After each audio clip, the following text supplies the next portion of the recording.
Oke, kita mulai ya.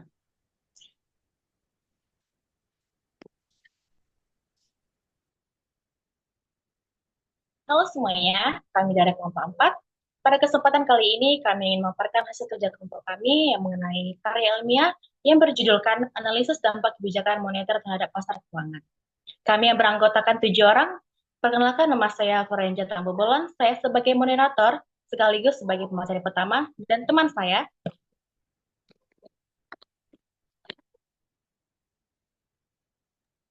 Saya M. Noval Fadil sebagai pemateri kedua. Saya Agnes Utaparat sebagai materi ketiga.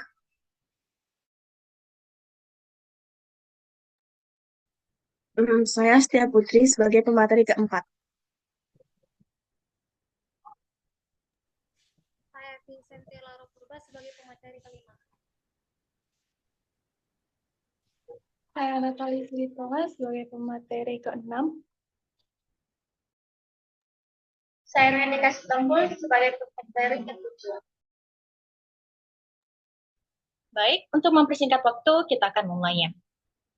Materi pertama yaitu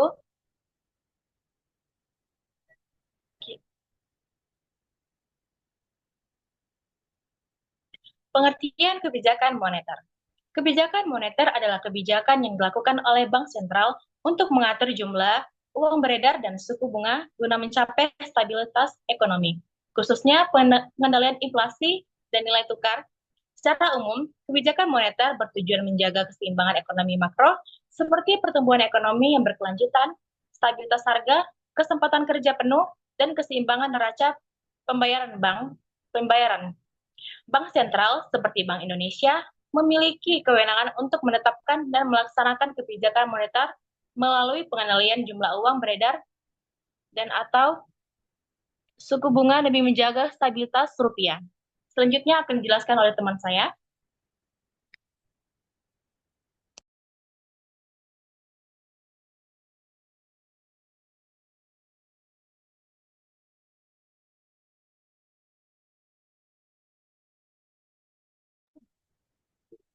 Selanjutnya ada jenis-jenis kebijakan moneter. Pertama ada kebijakan moneter ekspansif atau akomodatif.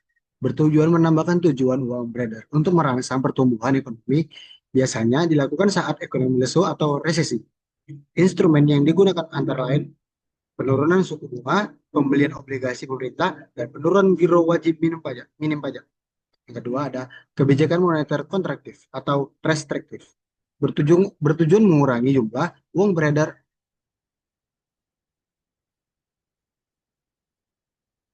bertujuan mengurangi jumlah uang beredar untuk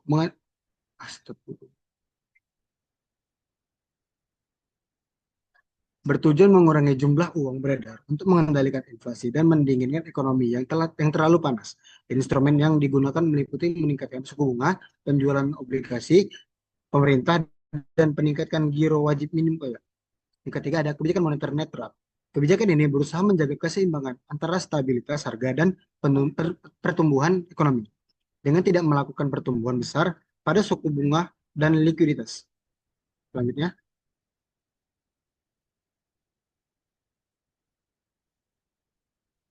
kebijakan moneter kuantitatif atau quantitative easing, yaitu strategi ini digunakan untuk meningkatkan likuiditas di pasar keuangan dengan membeli aset keuangan dalam jumlah besar, seperti obligasi pemerintah, terutama ketika suku bunga sudah sangat rendah.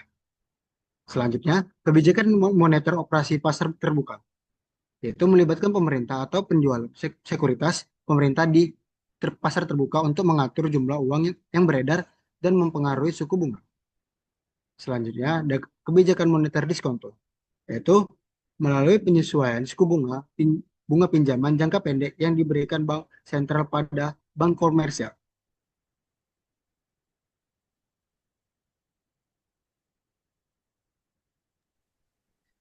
Baik, selanjutnya adalah pengertian dari kebijakan moneter kontraktif.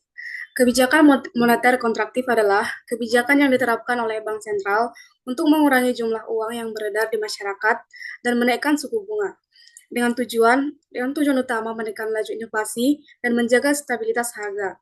Kebijakan ini biasanya dilakukan saat ekonomi mengalami overheating atau inflasi yang tinggi, sehingga diperlukan pengetatan likuiditas di pasar keuangan. Adapun ciri-ciri kebijakan moneter kontraktif antara lain yang pertama, peningkatan suku bunga acuan, yang kedua, penjualan obligasi pemerintah untuk menyerap likuiditas, dan yang terakhir adalah peningkatan persyaratan cadangan minimum bank komersial. Baik, selanjutnya akan dilanjutkan oleh teman saya.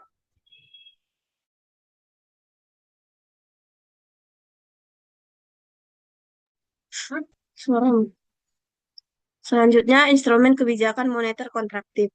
Kebijakan moneter kontraktif adalah suatu kebijakan dalam rangka mengurangi jumlah uang yang beredar, yang dilakukan pada saat perekonomian mengalami inflasi dan disebut juga dengan kebijakan uang ketat atau tight money policy. Instrumen-instrumen kebijakan moneter kontraktif yang pertama yaitu operasi pasar terbuka atau open market operation. Bank Indonesia akan menjual surat berharga kepada bank umum, sehingga bank umum harus membayar surat berharga yang berakibat pada ketersediaan dana pinjaman yang berkurang. Pemerintah akan menjual surat berharga pemerintah kepada masyarakat seperti SBI atau Sertifikat Bank Indonesia dan SPBU, surat berharga pasar uang. Yang kedua, kebijakan suku bunga. Suku bunga BI akan dinaikkan agar masyarakat tertarik untuk menabung dan mengurangi jumlah uang yang beredar. Kenaikan tingkat suku bunga merupakan salah satu instrumen yang paling umum digunakan dalam kebijakan moneter kontraktif. Yang ketiga, politik cadangan kas atau reserve requirement. Politik cadangan kas dinaikkan.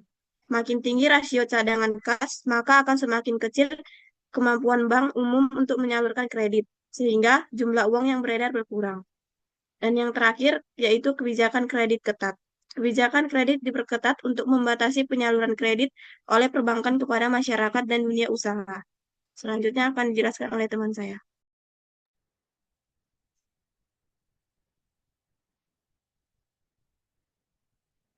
Selanjutnya ada analisis dampak kebijakan moneter terhadap obligasi. Keberhasilan kebijakan moneter tidak hanya diukur dari inflasi dan stabilitas nilai tukar, tetapi juga dari kemampuannya mendorong likuiditas perbankan untuk mendukung penyaluran kredit di sektor real. Namun, hubungan antara kebijakan moneter dan likuiditas bank tidak selalu langsung. Studi terbaru menunjukkan bahwa kondisi pasar keuangan, terutama likuiditas pasar obligasi, menjadi faktor antara penting dalam transmisi kebijakan moneter terhadap likuiditas bank.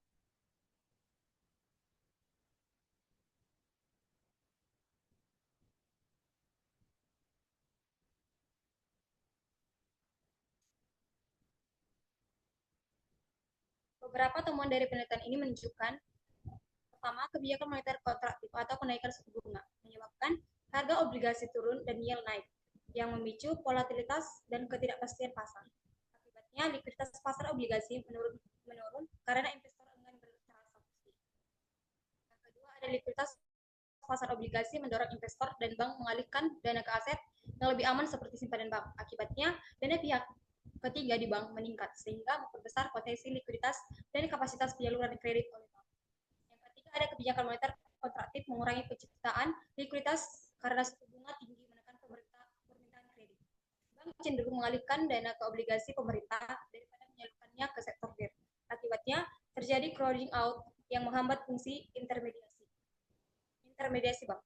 Selanjutnya,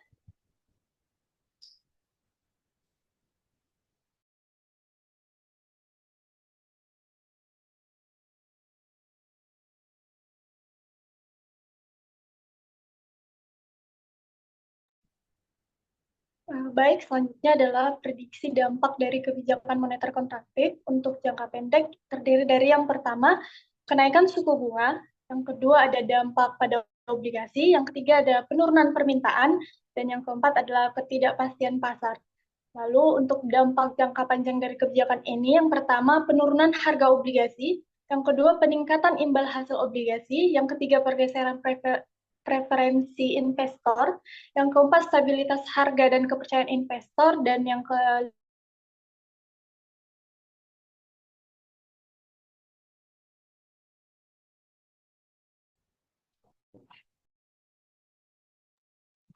Selanjutnya, kesimpulan yang kami ambil, kebijakan moneter kontraktif yang diterapkan melalui peningkatan suku bunga acuan terbukti memberikan dampak negatif terhadap pasar obligasi di Indonesia. Kenaikan suku bunga menyebabkan harga obligasi turun dan imbal hasil meningkat, sehingga meningkatkan risiko investasi dan menurunkan minat investor. Hal ini menciptakan kondisi likuiditas di pasar obligasi, di mana aktivitas transaksi menjadi batas karena tingginya ketidakpastian dan biaya transaksi. Meskipun demikian, likuiditas pasar obligasi justru mendorong peningkatan likuiditas di sektor perbankan. Investor dan lembaga keuangan cenderung mengalihkan dananya dari pasar obligasi ke simpanan atau instrumen yang lebih aman di bank, yang berdampak pada naiknya dana pihak ketiga dan kapasitas bank untuk menyalurkan kredit. Namun secara keseluruhan, kebijakan moneter kontraktif tetap memberikan tekanan terhadap penciptaan likuiditas di perbankan, terutama karena tingginya suku bunga menyebabkan permintaan kredit lemah, dan bank cenderung menyimpan likuiditasnya dalam bentuk aset aman, bukan menyalurkannya ke sektor real. Dalam jangka pendek, kebijakan ini menimbulkan tekanan terhadap pasar keuangan, tetapi dalam jangka panjang dapat menciptakan stabilitas makroekonomi jika diimplementasikan secara hati-hati dan terukur.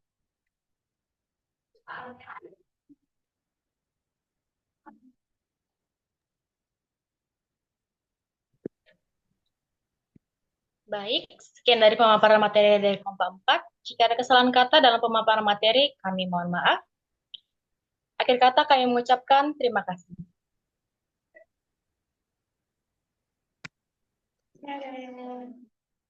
Bye.